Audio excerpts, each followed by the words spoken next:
हाँ, निश्चित रूप पे तो एक प्रक्रिया होती है और अब अधिसूचना भी जो आचार संहिता है, आदर्श आचार संहिता, वो भी समाप्त हो चुकी है। अब सरकार का तो यही लक्ष्य है कि माननीय हमारे यशस्वी मुख्यमंत्री के नेतृत्व में उत्तर प्रदेश ने जो विकास की यात्रा आपने 2017 से 2022 तक की प्रारंभ की थी,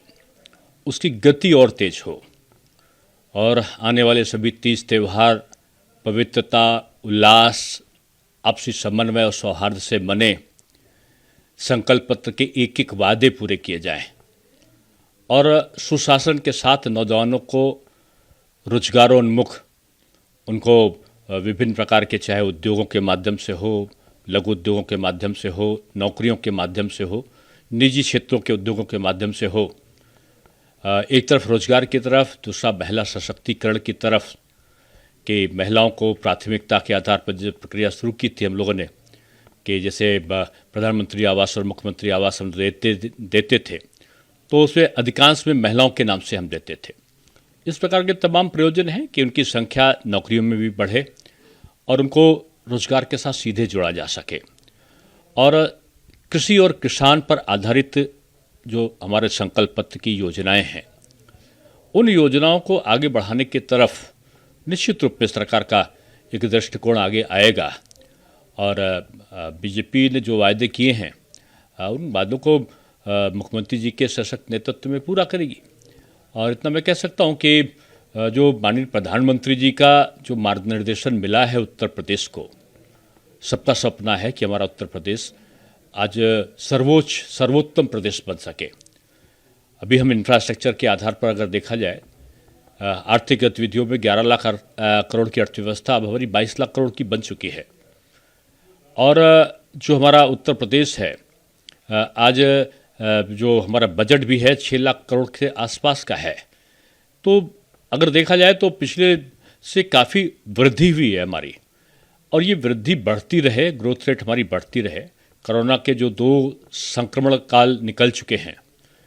उनकी भरपाई हो सके और जो पूंजी निवेश 3 लाख करोड़ के धरातल पर थे, वो और तेज़ी के साथ गतिमान हो। ये सारी प्रायोरिटीज़ सरकार की है। शिक्षा में एक व्यापक परिवर्तन का जो हमारी नई शिक्षा नीति लागू हुई है, उत्तर प्रदेश में सबसे अग्रणी राज्य बना है और इसको हम लोगों ने सीधे रोजगार से जोड़ा है पाठ्यक्रम को, और नए नए पाठ्यक्रम हैं, नए नए प्रयोजन हैं उसमें जोड़े गए हैं। स्टार्टअप्स के लिए बहुत बड़ा फंड पहले ही हमारे बजट में आया है और इक्विप्ड करने का एक जो प्रयत्न है कि लोगों को मोबाइल, टैबलेट्स उपलब्ध होके वो काम कर सके।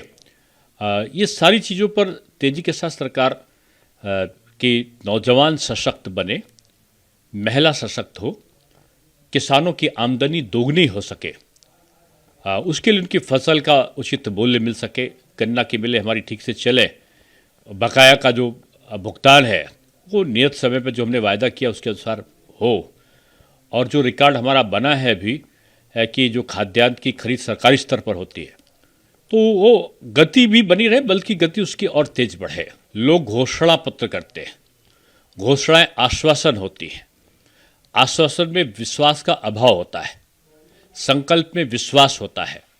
और विश्वास पूरा करने का दायित्व, नैतिक दायित्व व्यक्ति पर होता है। और इस चुनाव में उन्होंने घोषणा की थी, विपक्ष ने घोषणा पत्र के आधार पर, और उनको पूरा नहीं किया था। हमने संकल्प लिया था, उसमें विश्वास आया, और विश्वास के आधार पर लोगों ने हम पर विश्वास व्यक्त करके हमारी सरकार बनाई है। तो हम ये कह सकते हैं कि संकल्प पत्र के जो वायदे अच्छा अरसा उनको भी पूरे करेंगे, और बहुत से नहीं भी वादे जो किए हैं जनता के हित में, उनको भी पूरा करेंगे। इसमें एक आपने बड़ा वादा पूरा किया था, कहा था कि जो त्योहारों पे निश्चित रूप पे आप मान के चलिए, खुशी से मनाओ, होली है, और सारे जो चुनाव के मतभेद हैं, मैं तो विपक्ष से भी कहूँगा कि सब लोग मिलकर गले लगिए, पक्ष और विपक्ष मिलकर उत्तर प्रदेश की प्रगति में लगे, और बुरा ना मानो, होली है, आपस में जो एक दूसरे के खिलाफ कटता रही हो चुनाव में, सब भूल जाइए, और इस होली में उत्तर प्रदेश की समृद्धि की भावना को जागृत करिए, और जो विकार हैं, जातिवाद है, संप्रदायवाद है, अपराधवाद का जहर को उत्तर प्रदेश से मुक्त करिए, प्रगतिवाद और विकासवाद के सहारे उत्तर प्रदेश में चलिए। यही सबका आह्वान है। और होली तो मैं कह सकता हूँ कि हमारा संकल्प है कि होली पे और दिवाली पे लोगों को उपलब्ध होगा। और निश्चित रूप से देखिए, अब गठन पे है, अगर गठन पहले होगा तो सरकार करेगी, अगर गठन पहले नहीं हुआ तो जाहिर सी बात है उसके बाद जो भी मंत्रिमंडल के प्रोसेस से अगर होकर कोई चीज़ जाती है तो उसका एक विधिक प्रक्रिया होती है और उसके अनुसार वो पूरा होता है। अब ये केंद्रीय नेतृत्व तय करेगा कि ये कब क्या गठन होना है, कब कौन किस प्रकार से कार्य करेगा, और ये सब वितरण होने के बाद ही सारी चीज़ें आगे आती है। अभी ये प्री मैच्योर्ड है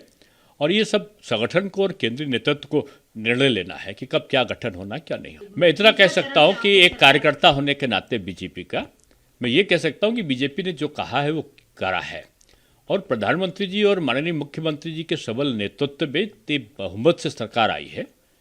संकल्प पत्र का एक एक वाक्य पूरा करने का काम बीजेपी करेगी।